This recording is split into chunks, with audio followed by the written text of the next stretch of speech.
والصلاة والسلام على عباده الذين اصطفى خصوصا على سيد الرسل وخاتم الأنبياء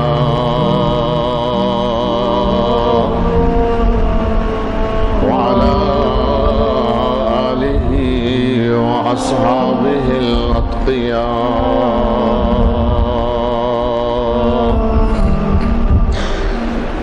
الذين هم خلاصة العرب الأربعة وخير الخلائق بعد الأنبياء.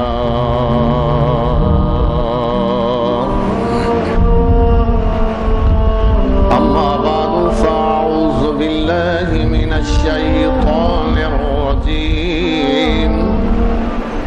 بسم الله الرحمن الرحيم.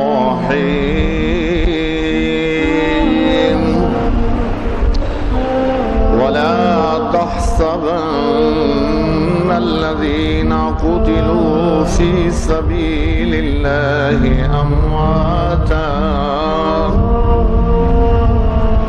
بل أحياء عند ربهم يرزقون